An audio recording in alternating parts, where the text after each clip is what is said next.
欢迎收看《世界战情室》，陪你掌握天下事。我是梅翔，首先赶快来掌握，这是世界12强的棒球锦标赛，中华队在预赛打出了令人感动的成绩。我们先后打败了包括有韩国、多明尼加、澳洲以及古巴，我们取得了4胜1败的成绩，顺利的前进了东京4强的复赛，也写下了中华队过去32年来我们在3大赛的最佳的成绩。这3大赛包括了有奥运，包括了经典赛，还有包括12强。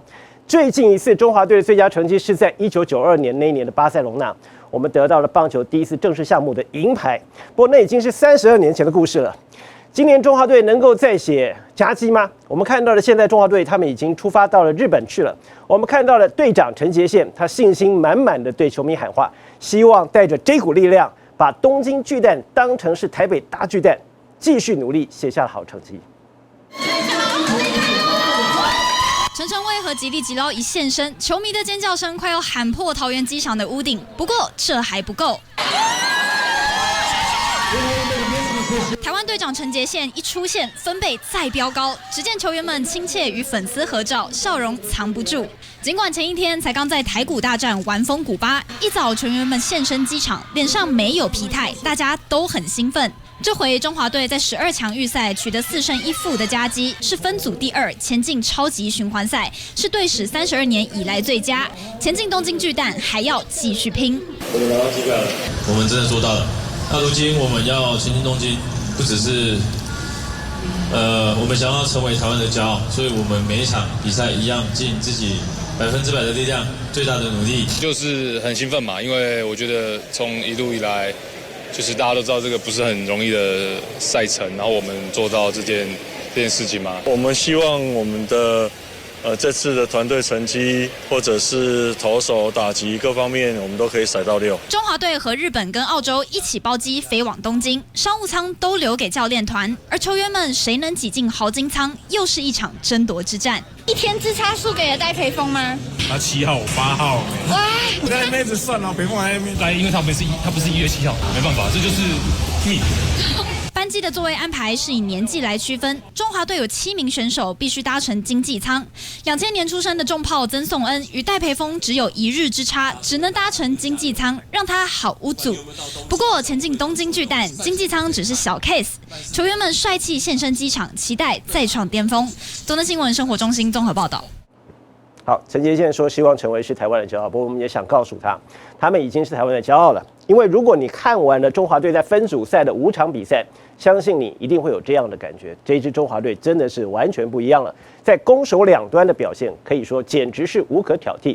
我们在这5场的比赛当中，除了最后一场对古巴没有开轰，没有轰出全垒打之外，其他4场场开轰，我们一共轰出了6发的全垒打，包括的是陈晨威在第一场对上了韩国，石破天惊的那一支满贯全垒打，一次灌进了4分。紧接着队长陈杰宪补上了一支2分炮，中华队就靠着这6分的大局，一举击溃了韩国队。再来看到的是，包括对上多明尼加，还有日本队开轰的选手，都让我们大感惊喜。小可爱姜昆宇还有戴培峰分别贡献了1支阳春的全垒打。令人惊喜的是，这2位呢在中职都不是大炮型的打击者，而真正的大炮是谁呢？吉力吉捞，他在对上澳洲这一场，他代打上阵，结果让他一棒扛出了3分炮。当然也不要忘了，在吉力吉捞之前的凌厉的3分炮，可以说是扩大领先比分，一棒击成澳洲的关键。打得这么好，为什么？诀窍在哪里呢？中华队的打击教练彭正敏说呢，要在国际赛打出全垒打，其实是相当不容易的。非常开心的是，中华队的每一场比赛，每一天都有新的英雄跳出来。而更令人感动的是呢，这一支中华队记得吗？从一开始主军的时候不顺利，不被看好，甚至被日本的媒体评为是在12强当中战力倒数第2。不过，他们没有因此对自己失去了信心。在台湾大赛陷入了低潮的陈杰宪，他说他知道总教练为什么要把队长这个工作交给他，而他也用相当精彩的表现回报给信任他的教练团以及所有支持中华队的球迷啊！棒子来把中华队进攻，这球打穿了，潘杰凯击出中间方向的安打。台澳大战，潘杰凯适时轰出安打，中华队先持得点，打线发烫，气势延续。对比台日大战，当时潘杰凯的关键失误造成后续失分。潘杰凯在台澳大战一甩对日本攻守熄火的低潮，猛敲2安打1打点。网络上流传的潘杰凯道歉表也再度出现。那我们今天可以说是目前领到全台最多道歉表的杰凯。我以为我会被公审之类的，但是我看到有些球迷一直不断给我鼓励，然后让我在球场上更自信，然后也谢谢球迷做我最坚强的后盾。哇！结果这一球真的在左外野的方向再飞出去了！而吉利吉老拱冠代打上场9局上敲出3分炮，这份比出敬礼手势，让中华队中场以11-3抢胜，从不被看好到提前进入4强，写下新纪录。那我希望的是，就是上场能够帮台湾赢球，然后帮球队建功，我觉得这蛮重要的。拔腿起跑。这一球打击出去，在左外野方向，out 吧！另外受到瞩目的就是最重要的第4棒曾颂恩2分打点，让打线终于串联。12强以来第4棒表现平平，而曾颂恩却破除第4棒魔咒，带动士气。这时候哇，真的哇！今天第5支安打出现了哦，林立。另外，林立的单场5安4打点2盗垒，面对澳洲采用投手车轮战，林立敲下了5支安打，都是不同的投手，成了澳洲棒协官媒特别点名的中华队猛将。12强赛中华队顺利晋级前进东京，希望能延续气势，再度让国际看见中华队的实力。东森新闻黄金华、蔡梦俊台北报道。好，除了打击大爆发之外呢，我们看到中华队的投手表现也是非常的精彩的。打完了分组赛，中华队投手防御率多少？你能相信吗？不到2，只有1.8。很多球迷现在道歉信真的是写不完了，特别是当初看到了郭俊麟和张毅这2个人入选中华队的时候，在网络上面有酸民竟然嘲笑，为什么要选这2个骰子型的投手呢？什么叫骰子型投手？就是说呢，这2个人上场去投球的话，他的表现落差很大，就像骰子一样。运气好，你骰到了6；运气不好，你可能就骰到1了。结果没想到，这2个所谓的骰子型的投手在分组赛，他们不约而同都骰到了6了。先来看看，好，郭俊麟他先发出战了澳洲，这一场是攸关中华队能不能够晋级非常重要的关键比赛。结果郭俊麟呢，他先发3.2局只丢掉了1分，特别是他在第2局的时候连续3次的3振解决了危机。当郭俊麟他走下投手丘的时候，他忍不住比了一个6的手势，为自己打气，意思是呢，他做到了赛前对于所有球迷的承诺，他骰到了6了。还有另外一位就是我们刚刚看到的张毅了，别忘了他是上一届12强的英雄啊，在那一届他对委内瑞拉先发了7局，他没有丢掉任何分数，再来对上了韩国，同样是6.2局没有失分，那是张毅大放异彩的一年。但是没有想到呢，张毅后来在日职投得非常挣扎，在今年回到了中职之后，他的防御率4.24也没有特别的出色。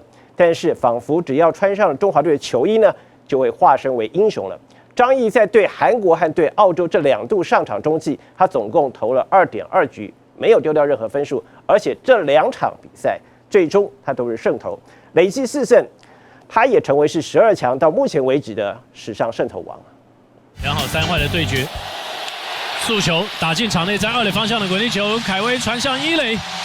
解决了洪昌基。回顾12强精彩台韩大战，中继投手张毅上场顺利化解第5局打者上垒危机。在台澳大战，他也有好表现。中华队也再度更换投手，张毅成为场上亮点，出赛2局飙出3次3振，被敲1安5失分。张毅个人2届赛会至今防御率仍是0，累积4胜，更成为赛史胜投王。但事实上，张毅在中职今年季中防御率4.24，不是特别理想。赛前不被看好，但一穿上国家队球衣，上演精彩好球。作为第2届12强英雄，他2度先发对委内瑞拉投7局，对韩国投6.2局都没有失分。还是用外角的滑球，这次有没有出棒呢？有，一垒审裁定出棒过半，关键的3振出现。由黑转红的还有台澳战先发投手郭俊麟，2局下半化解危机，对澳洲一战先发3.2局只失1分。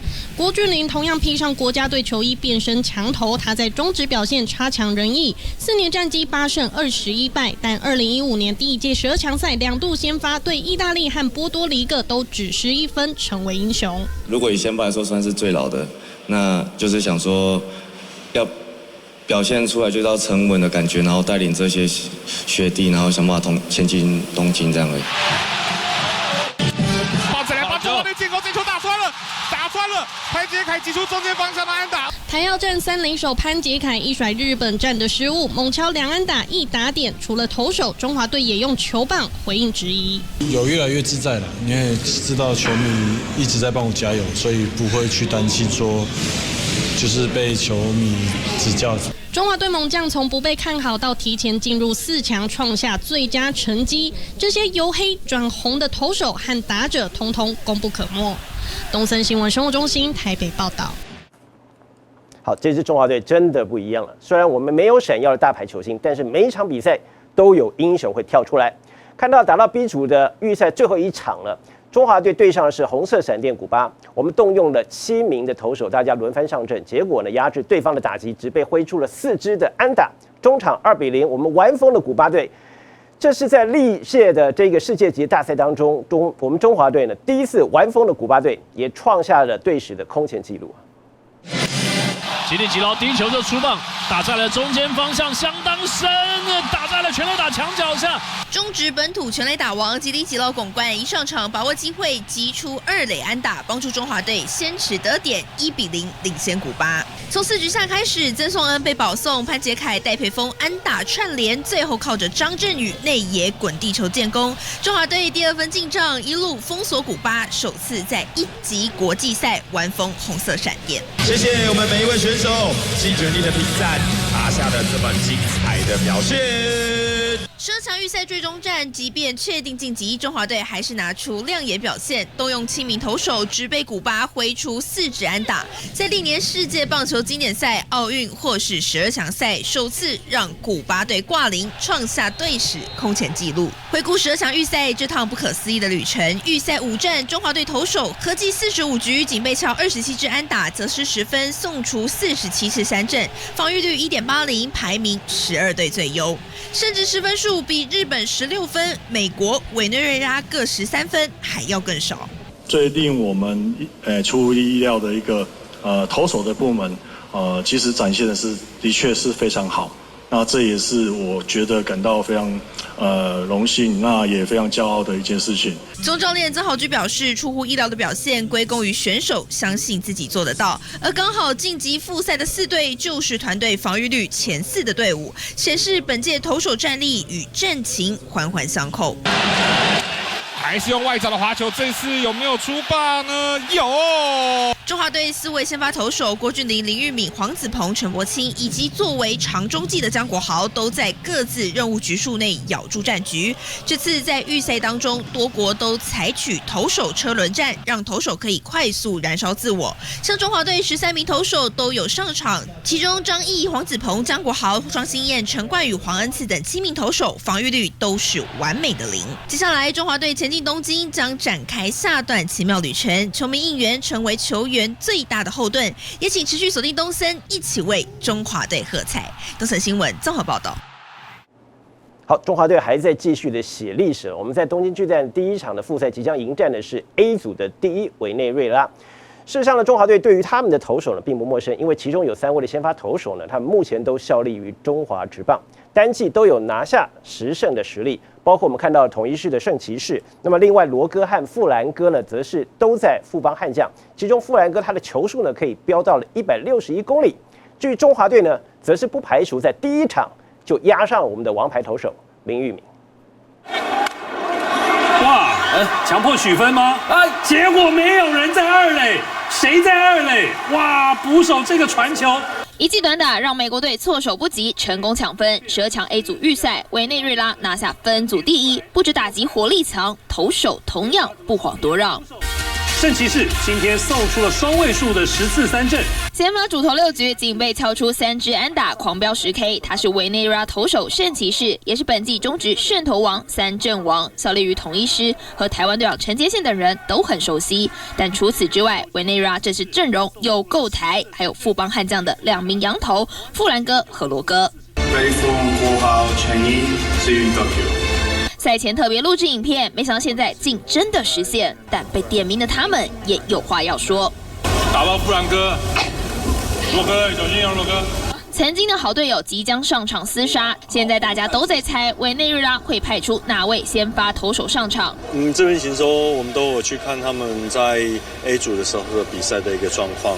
那当然这部分到了东京这边，我们会在与禽兽小组这边有共同一个去讨论，然后怎么样去应对这样子。其中呼声最高的就是前乐天桃园投手毕赢多，以及中职现役球员圣骑士罗哥，还有目前效力于大联盟的瓦尔加斯。四人在预赛时也都曾登板，有一定实力。那么中华队的先发是否就得亮出王牌？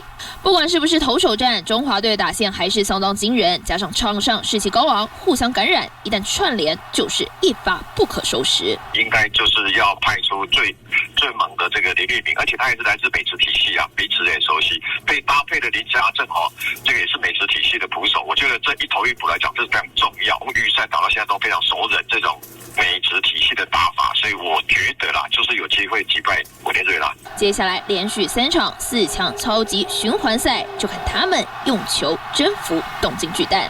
东森新闻从1C欢台报道。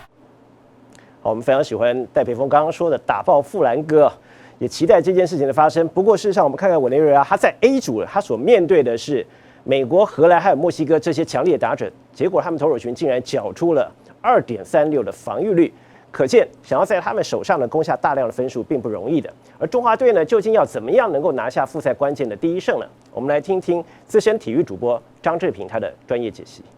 讲在委内瑞拉主要的重点在于投手，他们在投手整个 A 组的6队当中，他们的所有的防御率是2.63，是6队当中的第1名。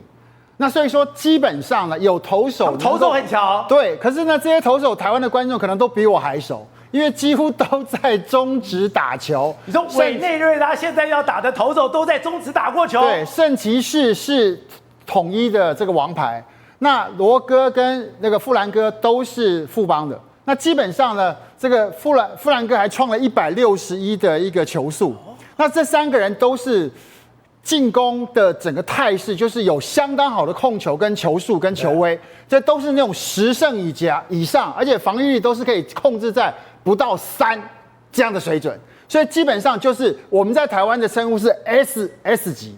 就不是 S 级哦，是 SS 级，很厉害的。所以就等于就是说，就是台湾的职棒队会花重金去签过来，就是1个礼拜要赢1场那样的等级。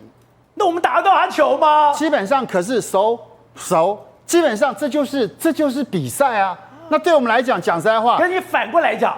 我们对这3个投手也非常熟悉，对，所以说基本上像这2个富邦的罗哥跟富兰哥都已经先打电话跟戴培峰讲，我等你。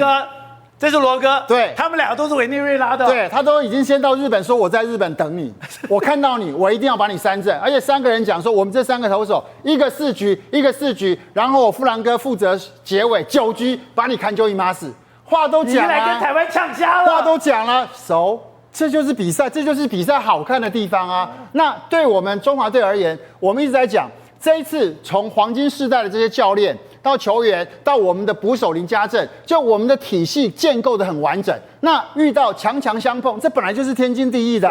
我们很难去奢求说，我打到了最后的4强，遇到的都是那一种3流的，我随随便便就8分9分，那是不可能发生的代志。可是碰到这么强，我们有机会吗？基本上这就是中职的水平啊，这就是中职的水平啊，所以就应该这样讲。我们的中职现在这么厉害了，对，因为中职的水平要有这样等级的球员来才压得住。可是讲实在话，好，就算是罗哥、富兰哥看起来数据很好。富邦今年的战绩，对哈，这样我不知道我会得罪人。不过富邦这样的战绩，我们还是有破解之道嘛，代表我们还是有办法打得到啊。所以说，基本上这已经不是对中华队太大的问题。对，中华队最大的重点还在于说我们的策略，我们的攻击策略能不能真的坚持，能够做到好。就像比如说，我们之前在前一段聊到说林立在当他跟彭政闵在看那个所谓的所有的分析的时候，分析表那个重点在什么地方？重点在恰恰还是呢？龙猫可以跟林立讲说，这种球哦，他的策略是这样：你拍起，你可能卡修丢着往反方向传个几百点，刷出去就有了。所以那个重点在说，我们的教练团可以适时的给攻击策略的指导，而不是只是用说的数据是这样，而是我能够告诉你这些球被安拉帕，就像火火哥为什么在这个教练团这么重要？因为火哥在禽收的资料，他的资历多么的深，他在国际赛缔造什么？4支全垒打，6支安打，45分打点，0.328、394、464的3围。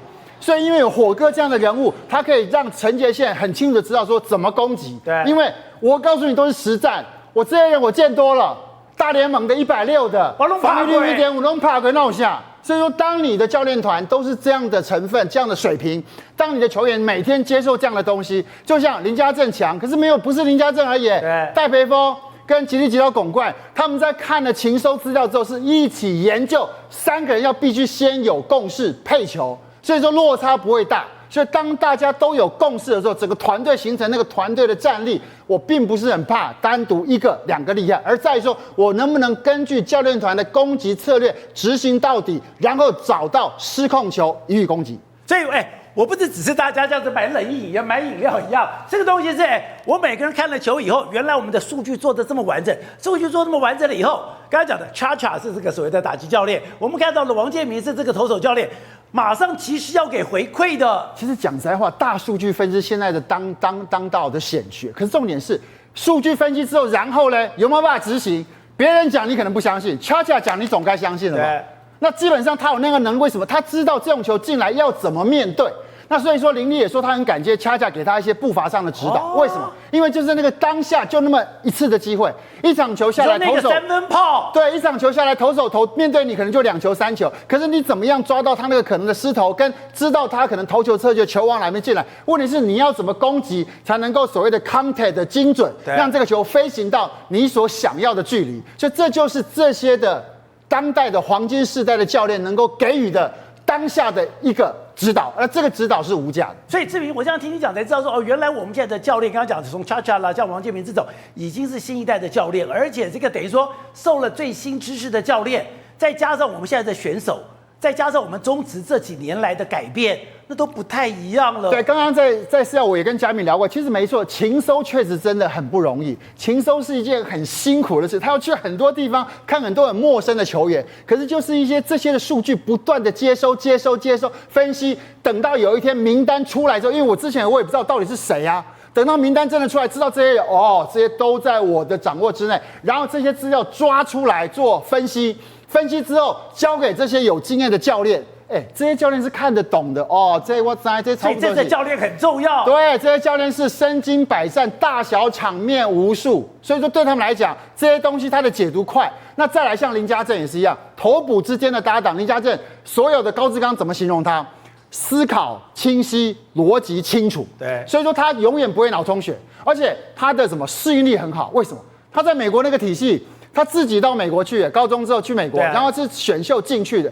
讲实话，你会遇到墨西哥人，你会遇到多米尼加的，你会遇到讲拉丁文的，讲西班牙文的。你如果没有办法很快的配合，你怎么可能当场上的指挥？对，那个控球的那个重点。所以说，因为有这些很好的场上指挥者，还有我们很好的教练团，跟我们球员本身的经验值提升，理解能力强，马上能够吸收解读，所以才会打好的成绩。所以说，我觉得遇到任何的对手，对我们来讲都不足为惧。好，你看到了这么多的球员以及教练，他们在场上是那么努力、认真的在努力。作为球迷，我们能做的就是力挺到底了。我相信很多的台湾球迷呢，在确定中华队在晋级复赛之后呢，已经赶着买机票要飞到东京去了。当然，我们期待的是台式应援能够在东京巨蛋重现，然后把中华队顺利的送进最后的总冠军战。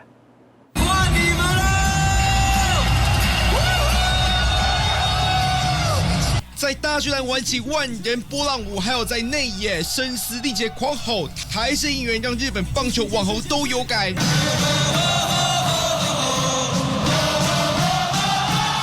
如今中华队顺利前进东京巨蛋，日本网友敲碗的台湾啦啦队有无可能在日本主场完美复制台式应援？大巨蛋就是我们台湾人比较多，所以在外野跟内野都可以一起应援，就是团结力量非常的大。国外的话，因为那边我们算是客场，所以呢，我们可能就是在我们自己的小区域，然后跟着团长一起应援。小以甜美笑容搭配动感舞蹈，在休闲的客场不受影响喊中华队加油，真的很难。难，但我们女孩们加油，哪管难不难，想尽办法，团结一心，克服难关，就是我们应援的 DNA。如果我们有机会去的话，那当然是最棒的，就可以在现场跟一些球迷一起应援，大家比较耳熟能详的挺台湾的应援曲，对，然后。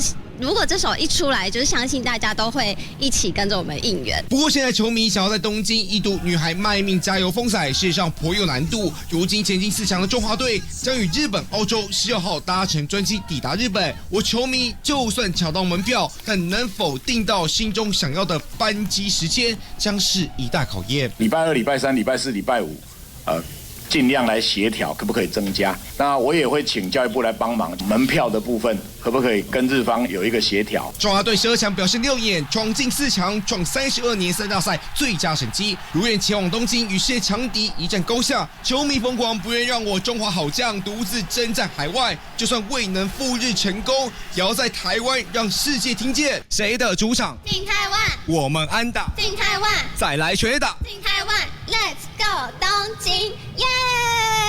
东恩新闻科线由夏宇志、刘教在台北采访到。